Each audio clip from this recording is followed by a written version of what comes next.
Bismillahirrahmanirrahim. Assalamualaikum warahmatullahi wabarakatuh. Alhamdulillahirrahmanirrahim. Hadana bihadza wa ma kunna linahtadiya laula an hadana Allah. Asyhadu an la ilaha illallah wa asyhadu anna Muhammadan abduhu wa rasuluh. Allahumma shalli ala Muhammad wa ala alihi wa sahbihi wa sallama tasliman katsira. Rabbana atina min ladunka rahmah wa hayyi lana min amrina rasyada. Alhamdulillah, di hari ini hari Rabu 31 Juli di akhir bulan ini kita bisa bertemu kembali di pembelajaran biologi menu A. Mohon maaf Bapak, hari ini ada kegiatan bersama dengan Universitas Indonesia yang bertajuk pengabdian masyarakat yang sudah direncanakan sebelum kita masuk ke sekolah. Untuk itu kami tidak bisa meninggalkan kewajiban tersebut untuk menyambut tamu dari Universitas Indonesia yang dimana semoga manfaatnya bisa dirasakan juga oleh semua santri yang ada di SMA PTBS Putri, sehingga lebih banyak lulusan kita yang bisa diterima. Untuk itu Bapak menitipkan tugas yang sudah ada di Google Classroom. Silakan masuk ke Google Classroom menu A. Nah, ini ya, Bapak sudah ada di layarnya. Kemudian di sini ada tugas kelas. Nah, menjelajah sel. Kita import dulu. Kita import dulu dari menu B internet. Nah, KPD menjelajah sel. Kita tegaskan dulu.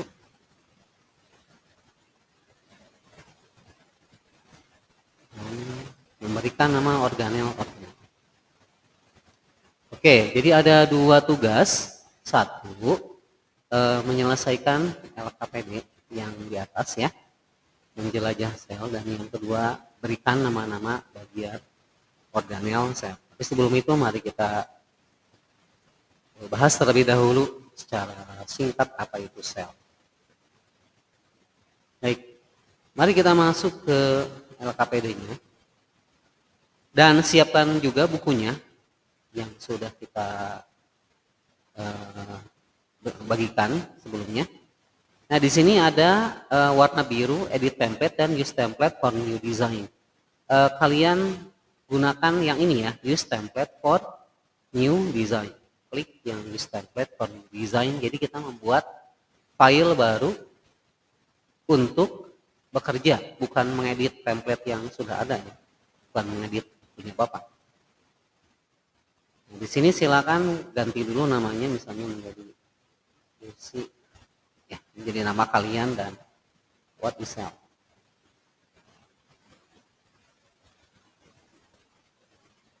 Nah, mari kita lihat LKPD-nya. Ini sesuai dengan yang ada di buku ya. Yang kita pelajari apa itu sel, struktur dan fungsinya. Ke sini ya, kedua. Komponen sel, struktur dan fungsinya.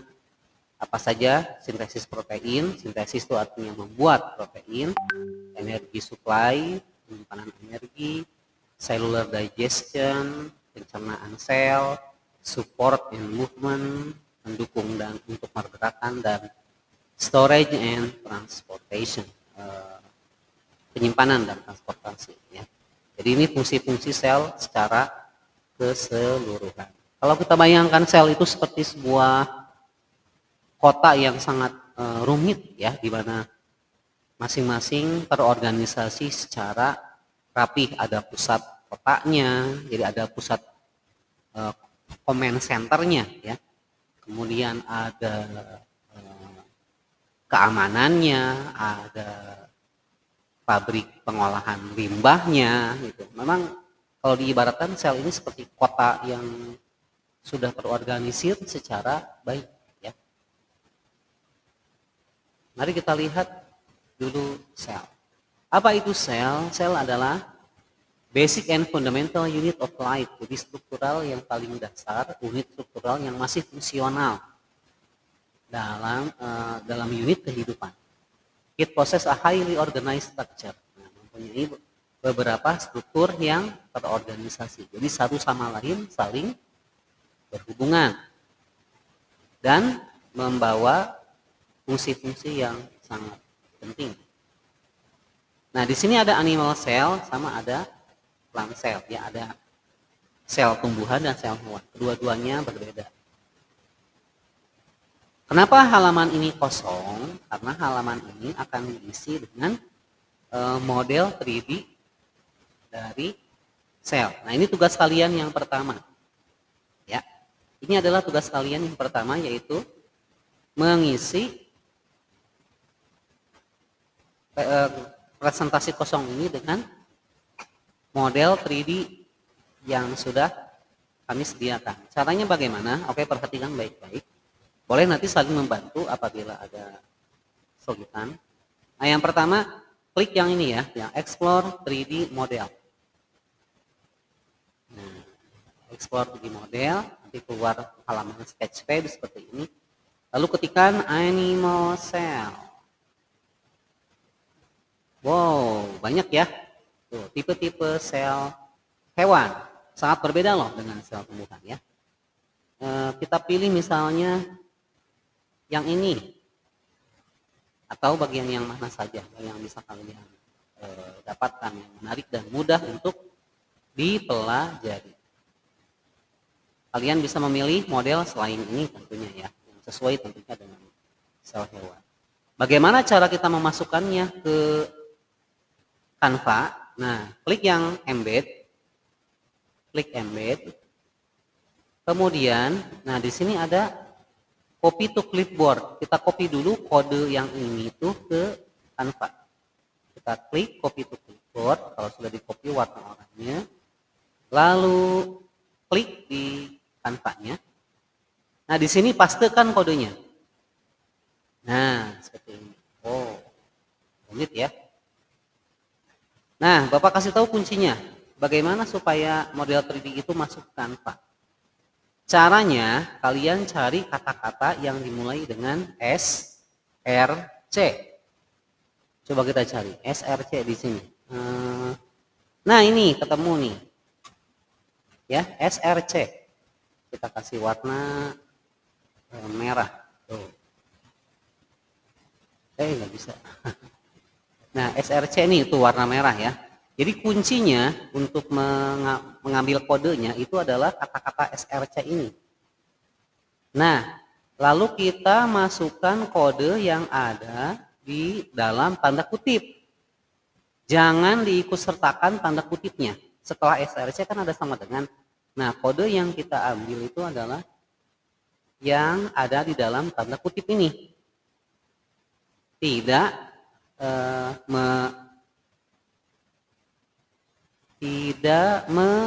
mengikut sertakan tanda kutipnya ya. Nah, yang Bapak warnai hijau nih. Kalian tidak usah memberi warna ya, Bapak hanya memberi warna supaya kalian bisa mengetahui mana kodenya. Nah, ini ya.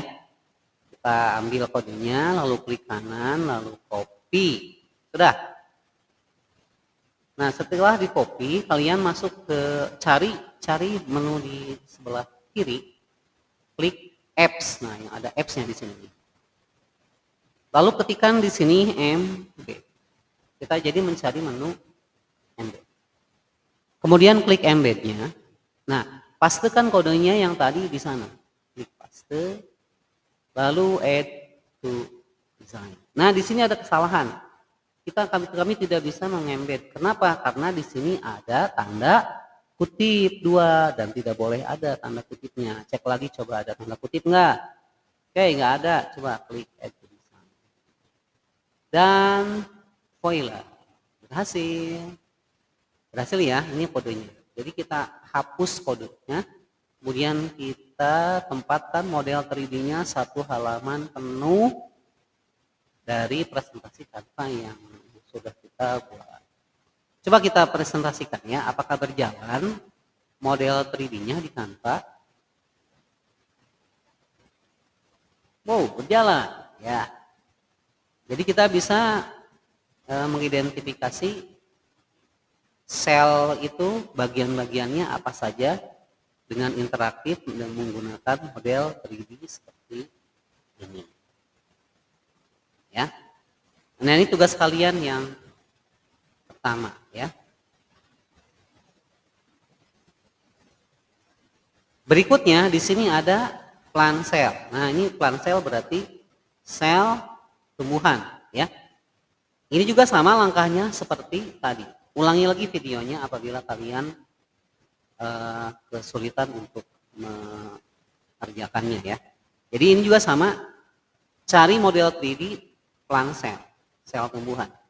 Ketikkan di sini plan sel. Nah, di sini ada nih. Ada sel tumbuhan. Klik embed, lalu copy to clipboard. Nah, selanjutnya kita pastekan kodenya di sini. Nah, cari SRC-nya. Nah, ini SRC-nya ya. Kita copy kode yang ada di dalam tanda kutip, klik kanan, copy. Dan kita masukkan ke embed yang tadi. Apabila lupa kehilangan, kalian cari aja di apps. Nah ya, klik apps, lalu ketikkan embed di sini. Nah, ini nih aplikasi kampanye. Berhasil tidak nih? Nah, kalau tidak ada peringatan berarti sudah betul kode yang kita buat. Nah, mudah bukan?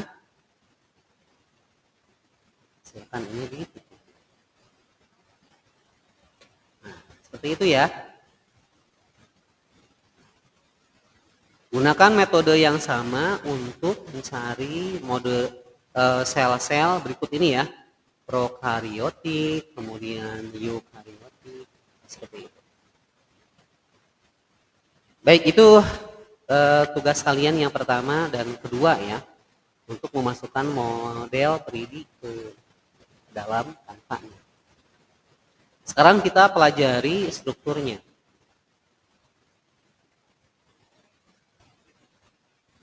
Baik, kita pelajari strukturnya ya.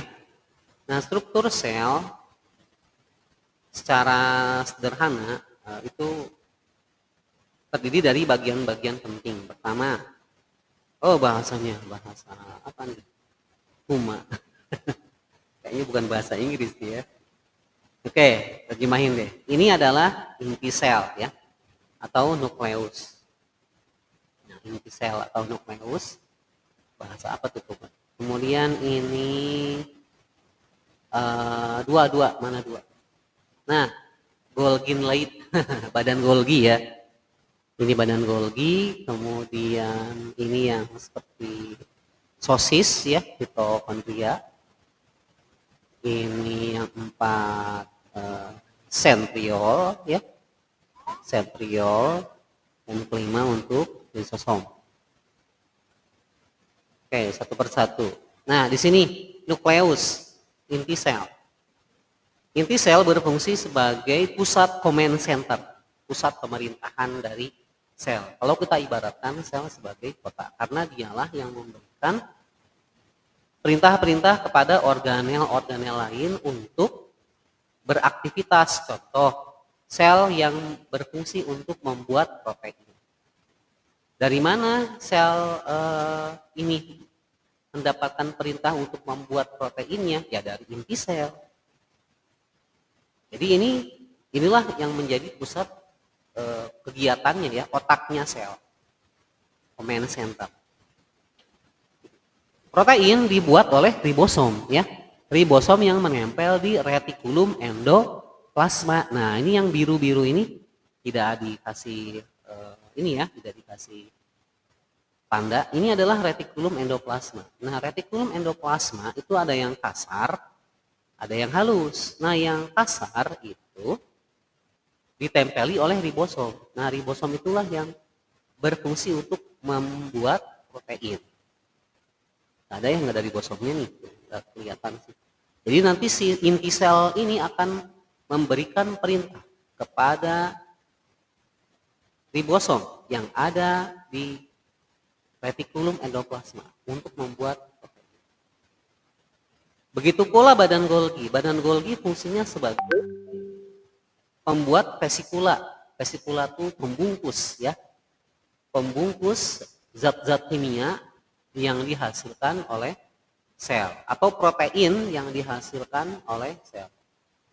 Ya, enzim itu protein. Jadi semua bahan dasar zat kimia seperti enzim, hormon itu kan dibuatnya oleh sel. Dibungkusnya oleh siapa? Nah, oleh ini badan Golgi. Diperintahkannya oleh siapa dibungkus? Oleh inti sel juga. Nah, jadi pusat command centernya itu di inti sel ya. Terus tidak berhenti selama kita masih hidup. Inti sel ini akan senantiasa bertasbih terus menerus ya, aktivitasnya yang tidak bisa kita gambarkan. Nah, ini 4 misalnya. 4 ini untuk apa? Untuk pembelahan sel. Oh, maaf. 3. Ini mitokondria. Mitokondria fungsinya untuk apa? Sebagai penghasil energi. Jadi energi kita tuh bisa makan, bisa minum, bisa bernafas, berpikir, seluruhnya dibantu oleh mitokondria. Tanpa organel ini kita tidak akan bisa mendapatkan energi ya. Jadi kalau di pusat kota tuh pusat energi itu berarti apa? PLTA, PLTS ya, pembangkit listrik, pokoknya yang menghasilkan energi itu padanan dari mitokondria ya.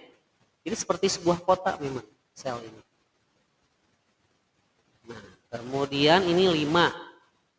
Nah, bahasanya ya mohon maaf. Ini sentriol untuk pembelahan sel. Sebagaimana kita ketahui sel itu setiap hari selalu mati ya. Kecuali sel saraf. Sel saraf itu seumur hidup sekali.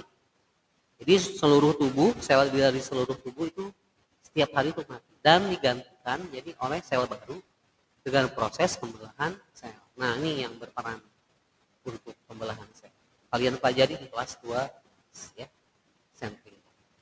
Kemudian ini apa? Lisosom. Lisosom ini sebagai tempat pencernaannya sel. Jadi kalau ada bahan-bahan sisa yang dihasilkan oleh sel, seperti tadi pembuatan protein. Ada nggak zat sisanya? Ada, banyak. Dan itu pasti akan mengotori sel. Nah, itu dibersihkannya oleh lisosom, ya. Tuh, hebat sekali ya. Dalam satu sel saja kita bisa mendapatkan banyak fungsi yang berbeda. Kalau dianalogikan sebuah kota, berarti lisosom ini sebagai pembersihnya ya. Jadi mobil-mobil pengangkut sampah, kemudian mobil-mobil kendaraan penyapu jalan mungkin ya. Seperti itu. Nah, itu lisosom. Jadi dia juga nggak tidak diam seperti ini. Jadi lisosom ini jalan-jalan mencari zat-zat sisa yang diperlukan oleh sel. Wow, ya. Jadi satu sel dalam tubuh saja sudah sangat rumit. Nah, itu sel hewan. Kemudian sel tumbuhan. Kita lihat apa perbedaannya antara sel hewan dan sel tumbuhan?